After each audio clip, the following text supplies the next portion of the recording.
Hello my friends and welcome back. Thank you very much for being with me again today.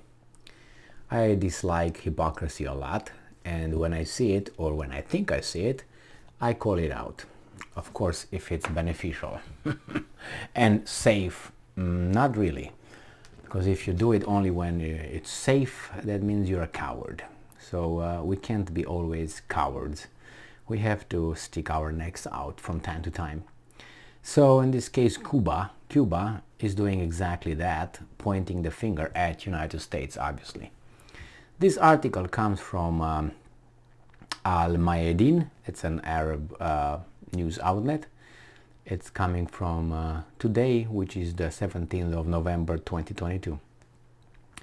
Cuba slams new US sanctions on Iran as violation of international law. Cuban Foreign Minister announces that his country rejects American interventionist moves in Iran's internal affairs. Cuban Foreign Minister Bruno Rodriguez Perilla slammed newly imposed American sanctions on Iran and dubbed them as a violation of international law and constitute. Well, international law. I know that the United States abides by the international law and uses this as a baseball bat to club everybody in the head when they do not follow it, because they always follow the international law and obey it. And I'm quoting, "We reject the new sanctions illegally imposed by the US against Iran, which violate international law and constitute," end quote, said the foreign minister on Twitter, not noting that the American measures are interference in Iran's internal affairs.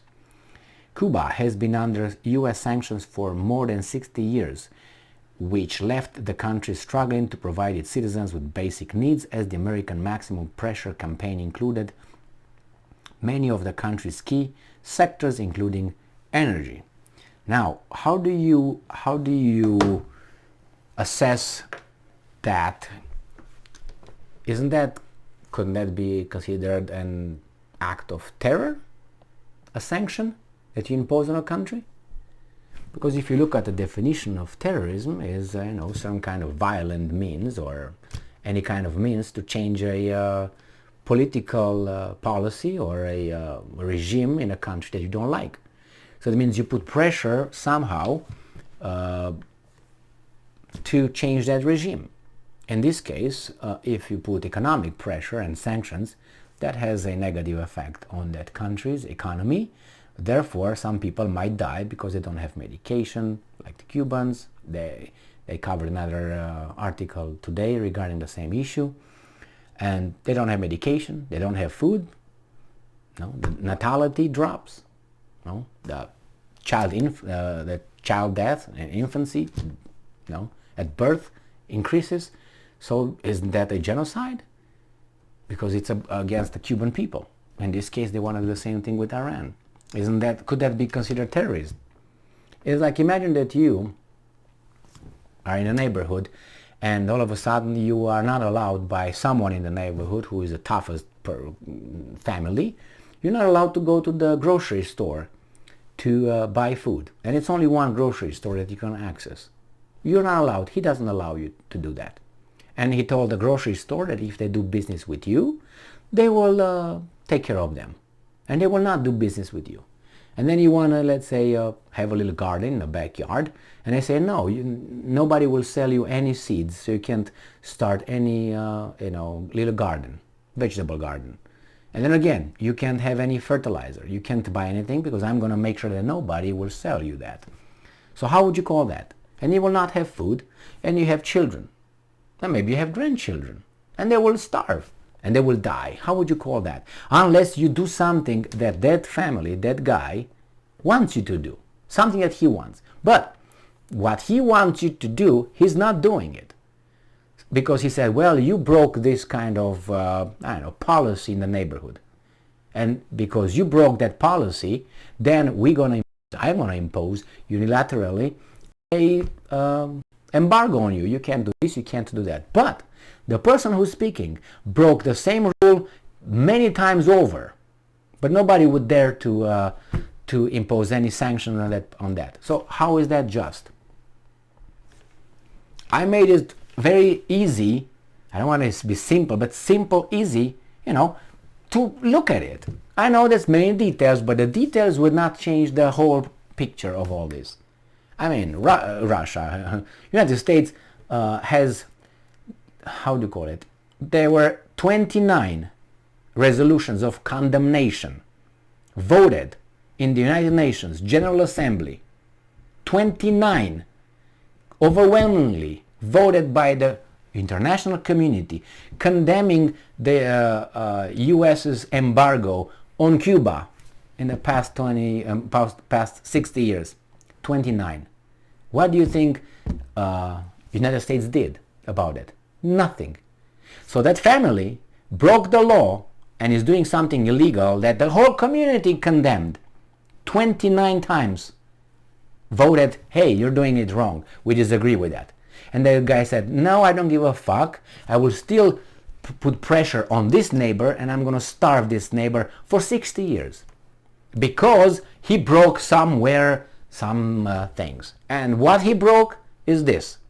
These guys had a little communist revolution that I disagree with.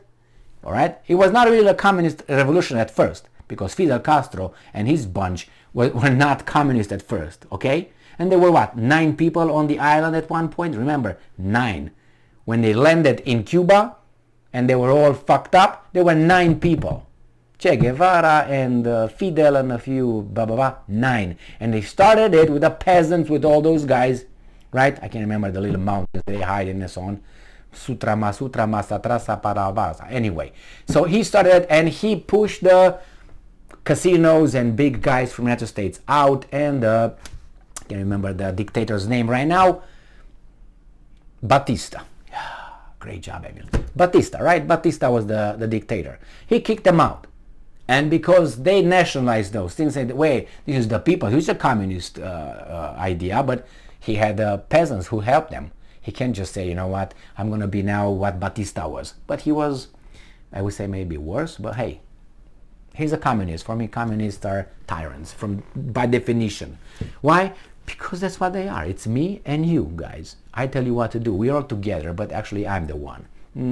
No opposition, nothing, is just me. How do you call that one? Freedom of speech? Yeah, and all that. So anyway, I'm not going to go into Cuba and so on. I have my personal assessments on that one. But I'm saying Cuba, the United States is upset with that. That's everything that happened. Remember, Fidel Castro, came to New York after he took power, and he was received in New York. There's videos on YouTube showing him in New York with interviews. Everybody was the darling of the handsome Cuban guy with cigars. Fantastic. And he came and asked a few questions and asked some support from the Americans. And Americans said, no, you need to do this, you need to do this, you need to do this. And said, yeah, okay, you don't give me any money, don't give me any support, anything. He went to Moscow. And those guys said, yes, come on, let's go. And he gave them. And they said, okay, now let me take this and I'm going to put the communist hat. And he became 100% with that bloc. Because he was pushed away from these guys that he looked first. They looked at them first. He visited them first. And he was just like this. And said, yeah, okay, I'm going to go to the other side. That's how. So yeah, he was a product of these guys, if you want to look at that. Maybe they could have come to an understanding at one point. But no, they was like, you just Anyway, so that's how it was with this guy. So about Cuba, and now they want Iran. Again, remember when the United States imposed on Iraq those sanctions? It's a famous or infamous interview with that kosher Zelensky woman, Madeleine Albright, U.S. Secretary of State. What a coincidence. You find them everywhere. But anyway, if they're smart, right? It's kind of like, really, Romanians are dumb then? Why don't I see any Romanians in any administration? Because they're dumb? Hey, that's right there. You can't say that, because we're all the same. All right, no discrimination here. We're all as smart as everybody else. There's no group differences in anything. So you don't even dare to say it's just a coincidence that you find it with Madeleine Albright, you find it with Victoria Nuland, you find it with Kissinger, you find them with the guys in the Second World War, the guys that came at Nuremberg, one of the prosecutors at least, you find them in the First World War when they came to Versailles. The guys were like, who the fuck are these? Are these Americans? Anyway, back here. So, what fuck was I talking about?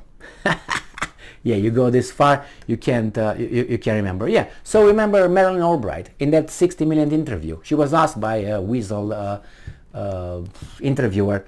So according to the reports, about 500,000 Iraqi children died because of the sanctions imposed, embargo on Iraq. Is the price worth? And she said, is the 500,000 children deaths worth? And she said, yeah, it's worth it.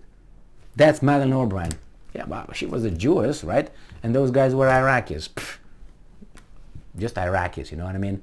Yeah, so it's over there. And she died, what, this year? And she was, oh my God, the great Madeleine Albright. You remember that one? So yeah, now they want to do the same thing with Iran. How do you call that? Genocide? Economic genocide? You can't call it Holocaust because Holocaust is means fire, right? If it's not fire, then it's not burning, right? And besides, the already trademark is owned by a victim group, so you can't have two claiming the same thing. They will not let you do that, believe me. So anyway, that's a fact. Just try to use that word, even if it fits. You're gonna get in trouble. Anyway, so it's a genocide is a try to exterminate a group by means of starvation or whatever purposely. And how do you call this one? They want those people, the Iranians, to topple their government, good or bad as it is, right? So they try to means to the means of starvation to change a political change, to start a political change in another country. How do you call it? Interference? And they call about Russia interfering in the process of elections in here and so on. Well, if you don't like that, but you're engaged in those right in their face, and you say it and you justify it as being a righteous thing, a great thing, a thing to do, the price is worth, you know. Anyway, thank you very much for being with me again today. And the Cubans don't like that. They don't like it. But what are they going to do? They're going to put some Russian missiles on it. You'll see. The president of Cuba right now is visiting Algeria, Russia, Turkey, and China. What a coincidence. What do you think they're going to talk with? He's going to talk with Putin. They talk about energy. Okay, I give you energy. What do you give me back? You give me back your body, where I can put my missiles in? Yeah, that's what they're going to say. I'm going to put my missiles in your body in Cuba. Yes, let me take my pants off and turn around. That's what's going to happen. Thank you very much for being with me again today. Stay strong, stay smart, look for the truth, and be just.